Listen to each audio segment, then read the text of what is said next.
Post-launch here. I'm sitting here with Jesse O'Brien and Guy Chapman. Say hey, gang. Hey! How's it going? Jesse and Guy are both on our creative writing team. They actually make the internet every single day of every day. So, we want to take a few minutes and talk about some of the cool stuff that happened to us this week in the wide world of online marketing.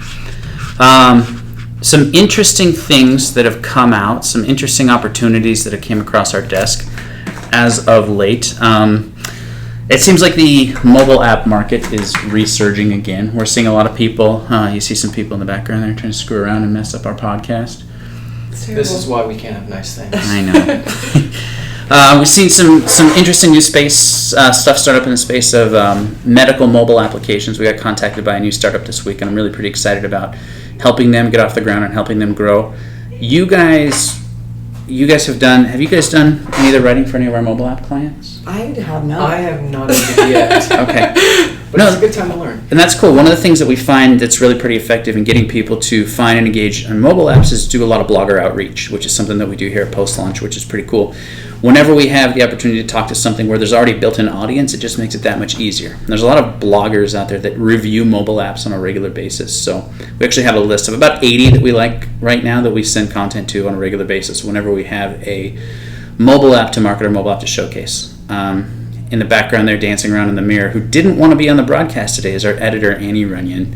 We'll link up her Facebook profile later so you can... Should I go grab her? No, she refused to be on the broadcast. Oh, wow, that's funny. I know, weird, right? But then she dances around in the background like a child. Don't let her height fool you. She's in her 20s. So, on the mobile app front, we've also this week been asked to kind of take a look at a couple of our clients who want us to do email drip campaigns. You guys ever play with those? I feel like I should have been debriefed before we came. That's okay. It's better if one step at a time. These are all practical. Spontaneous. Well, see, now you're learning stuff for the first time. Yeah. So email drip campaigns are... Here's a little example of what an email drip campaign looks like. It's kind of difficult to see unless you're super close, but what we do is we start with a primary email for a client. It goes off to them, email one, and then depending on what happens, whether or not they actually engage or don't engage, we trigger some different results. We work with a great group called Profit Builders HD that is doing this for a bunch of casino clients in the space, and we're getting a lot of requests in the real estate space to kind of do this. So Post-Launch, our company Post-Launch, we've really been a content marketing agency for 2.5 years now, where we're really doing a lot of fantastic stuff with content, but I'm finding more and more that we're being sort of requested to become more of a full-service digital marketing agency. So I've actually used the term several times in the last couple of days that we're entering into a renaissance period for ourselves, where we are evolving collectively, and we're starting to get noticed. A couple of our big competitors have called me up and said, how do you do this? How do you do that? How do you do this? Which is pretty cool. So you guys are doing an awesome job. We do what we can. And collectively, we're getting smarter and smarter with new opportunities on a regular basis. Yeah, I feel it's like a kind of learn as you go sort of process because things are always changing so often. Yes. Like what are some things that are changing a lot on your plate that are frustrating? Well, like we just talked today about like syndication. It's not as useful to just syndicate to 5 generic sources instead of thinking of something more specific for whatever your business is. Right. And that's valid. So what Jesse's talking about is we take content, we push it out to the web. Once we write something, once we take a video blog, press release, on-site content, descriptions, keywords, stuff, we actually push it out to the web on a pretty regular basis. But what we're finding is that we really, really have to be careful with where we push this content to, because there's places that it's really effective and places it's not so effective. I'd agree with that, because you have to know where your audience is. Right. Because if you're throwing it out in a place where that people are not interested in the content, they're not receptive to it, you're simply putting it out in the void, and it doesn't do anybody any good. Right. So you just have to find the right place where people are receptive and it finds its mark and can grow and expand from there. Yep. I think it's fair to say that we are really evolving that practice right now. We've been doing content syndication for a long time, and we've seen a lot of really good success in the past 2.5 years that we've been around, but now it's time to do it even better. So we're working out new protocols and new methodologies for where to specifically place content for syndication to make sure that the audience that's consuming that are the one that's most applicable to these clients. So yeah, that's good. That's great. We're getting better and better every single day, and I'm happy with it. So let's ask some tough questions. How do you guys come up with creative ideas for content on a regular basis? And don't say mescaline. We're a drug-free workplace. Go for it, guy. Coming up with, creativity is not something that you can just pull out of thin air. I mean, sometimes you can if you're in a bit of a pinch, and sometimes the best ideas are the most spontaneous.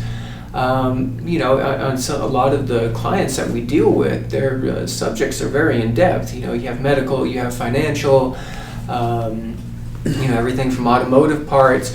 And on a standard basis, unless that's a field that you've studied in, or at least have a general awareness of it, for the general audience, they may not be familiar with all the processes. And in some cases, with some of the clients, I started out as the general audience myself. It takes a lot of research. It takes a lot of knowing the right words to put into a search engine to find, and then just kind of continuing, reading up on the information. I mean, certainly Wikipedia is a great resource, but you can't use it for everything. Sure. I consider it almost like the base of where you start, and then you just have to build on from there. A lot of the best information I get are from transcripts, from industry experts, clients, customers, sharing their experiences that they've had in this sort of line of work. It comes from a lot of different sources, and a lot of my creativity, and trying to find new things to talk about, especially when you've been working on a subject for, in some cases, several months. Sometimes you have to kind of stretch yourself to really find something new, something fresh, so you're not going back. It's like, I've already discussed this subject 20 times, 25 times before, and they only do so much. So sometimes maybe as you covered a broad scope of something, sometimes it helps to go a little bit more into the finer details, and within that, you can sometimes find all new subjects in themselves. So when we talk about a specific subject, like, what was that lion that the dentist killed? The lion? Yeah, it was a lion. Oh, yeah. Cecil. Cecil the lion. Yeah. So if we take the Cecil the lion story, which I'm sure everybody knows, there's plenty of opportunities to talk about stuff there. In the financial space, we can talk about the high cost of killing a lion. In the travel space, we can talk about stuff and things to do in Africa that may or may not get you arrested. Yeah. In the, let's see how else this would relate. In the medical marijuana space, we could talk about, if you're still upset about Cecil, get your script out. Yeah. Chill So, for a bit. So it's a creative process, and it's very interesting to see how it's approached and how it's accomplished. What were some of the hardest campaigns you guys have ever had to work on from trying to be creative? For me, it's all real estate campaigns, because I just feel like your creativity is a little more limited, because you have a purpose, which is to sell houses. So, I mean, really straying away from that too much, I feel, doesn't really make any sense. But luckily, it's something that's always changing as far as the housing market and stuff. So you always still have content based off of just the market itself. Do you guys find that because of the amount of time you spend researching and finding out and delving into new topics, that you're always the head of the party at a cocktail party? You always have something to talk about? Yeah, I definitely had a conversation with this woman about hysterectomies the other day, so that was interesting. Got really personal. That's great. With this information, Guy, when was your last hysterectomy discussion? Oh, just last Tuesday, as a matter of fact. We need something to talk about over dinner. But it's just weird how some of this stuff... When you weight loss? It's just weird how some of this stuff just kind of manifests in conversation. And it's like, you'll be talking about a subject, and it's like, oh, I know this, blah, blah, blah. And it's like, wow, I actually said that and knew what I was talking about. That's new. It's kind of fun, right? I've learned some new things, to be sure. It's kind of fun being the smartest guy or gal in the room, right? Or at least having, a bunch of random facts. Yeah. Definitely good for Tends to cocktail make a party. little renaissance. Well, I know a little bit here and there. It's fun. So I got a tricky one today. I met with this really cool guy today named Walter, and he works for a financial services company called Alpha and Omega. And they have a program that is a investment vehicle, we'll call it, that guarantees you an annual 4% return. which in the space of investing, there's a lot of big organizations out there that don't deliver even that level. If you put your money into a checking account or a savings account, you get almost nothing in return. Even a certificate of deposit or money market account is yielding maybe 1.5%, 2% now. And they've got a pretty cool tool where they could take your own money and treat it like a lending vehicle. So I'll give you for instance that he explained to me. And if he's tuned in, Walter, feel free to chime in and ask any questions because I'm probably going to slaughter this. But the way it works is, let's say you have a car note. Let's say you have $10,000 left on your car. You can take your money out of your own savings account, put it into this account, and wipe out your bank loan, which might be at 6 or 7%, and you essentially pay back yourself for your own loan. But they protect it, and you actually earn interest off your own money, which I thought was kind of unique and kind of strange. I know you're sort of squinting your eyes like, how does that work? Yeah. I'm not 100% sure, but but it exists. Right. From what I've seen in the space, it sounds really kind of interesting and sounds like something that might be fun. We're going to go ahead. He's going to come in and talk to our team in a couple weeks at one of our Monday morning meetings and share with us how it all works so we can grill him and ask any questions we think are relevant. But I was really sort of, it's a unique proposition in the world of investment vehicles because there's a lot of stuff out there that goes up and down, and depending on what the market looks like, you may or may not be making money. I mean, I've got accounts that have, they've done 60% one year and lost 40% the next year. And it's a total headache and a disaster. And then I've got accounts that do almost nothing. So I was really pretty interested by the prospect and the opportunity. Also, we had a really cool opportunity. So in the healthcare space, you guys were talking about healthcare marketing and healthcare. Yes. I had a great meeting with the Comprehensive Cancer Care of Nevada. Okay. And what we have is what's a really neat thing, and I should pull it up here and show this. This is a social sentiment tracking tool. And what I mean by this is we can enter in keywords, text, content, URLs, hashtags, things that we want to track online. And anytime anybody mentions this stuff real time, we get an alert. So I'm going to pull one up here, one of the campaigns that we have built in place. This one happens to be for real estate we've set it up for Las Vegas and Nevada, and really triggered it by people who want to come to say, people who say, I'm moving to Vegas. So we've gone through and built this out, and let me switch over to this screen here. Anytime somebody is mentioning this stuff on an open social network, Facebook, Twitter, LinkedIn, Instagram, Discuss, some of these, I apologize for the ones that are NSFW here, not safe for work, but somebody often says, F it, I'm moving to Vegas.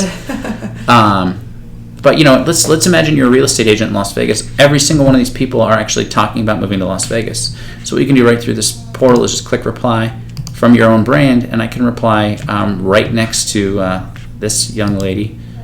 Or I can even go to her Twitter page and answer directly to her.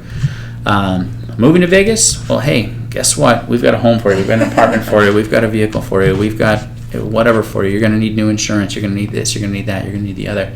So this is really kind of a neat tool that we've got in place. We've been playing around with a couple of them. We're doing a marketing campaign for a delicious brand of coffee. I have actually drank quite a bit of it.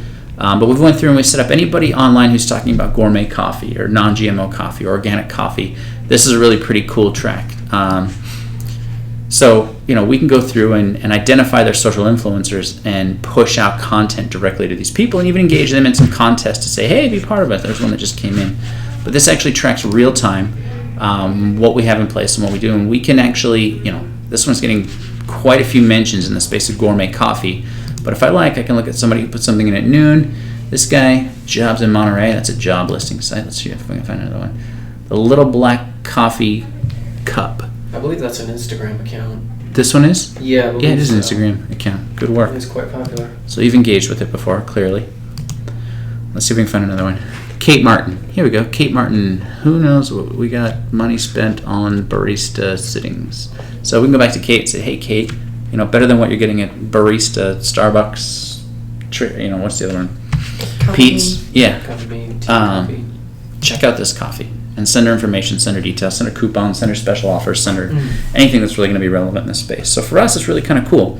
We get the opportunity to generate leads through stuff that is going to direct outreach to people in the world. So that's been a fun tool this week. The reason I brought it up with the Comprehensive Cancer organization is that they service all different kinds of cancer: chemotherapy, radiation therapy, surgery, whatever else they have. The gamma knife stuff. I've not had cancer, but I'm sure I will at some point. So I've not had to experience it, but they do all sorts of different treatments and different stuff for different types of cancer. So they can actually go through, and we'll set up a campaign for them where we can track everything that they've got going on. Every single keyword. Anytime anyone in the country mentions any service that's going to overlap with theirs, we can direct outreach to them and say, hey, check this out.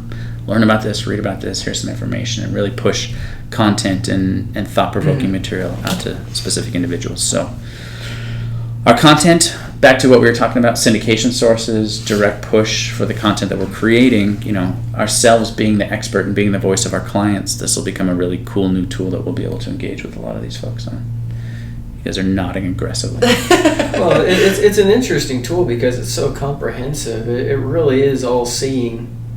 From the applications I've seen, it's just can really go into the most simple of individual tweets or whatever social posting is going on. You can really capture all that in real time. It's kind of wild because it's just so broad and outreaching. Interesting tool, interestingly enough, was my nickname in college. Interesting tool. That could be taken so many ways. It's taken the worst possible way. It's funny that you say the word broad, though, because I would actually use the word pretty targeted for because it seems like you're really targeting who you're interested parties. Yeah. Or who you're communicating with. Yeah, because and I agree with that. It's a very specific subject, but it's over everything. It's so all-encompassing with all the different social feeds and everything. I mean, it's, I think it was described as Skynet, just because it's so everywhere at every time, and it's. Well, that's not fair. Skynet was defense. I think there's a better, there's a better evil empire we could probably attach to it, right? The thought police. Yeah, or the ministry. 1984. Cool. Well, I'm gonna wrap this up. I got to go pick up my kids from school. So this is us at post-launch. Visit us online at postlaunch.co. Come by. Tune in. We're doing these every Friday, right around 2 o'clock. We'll have some guests on before too long. This is the most professional one we've done so far. Thank you to Guy and Jesse for your time. Give us a call at post-launch 702-800-2131. Visit us online at postlaunch.co. Bye. Bye. Take care.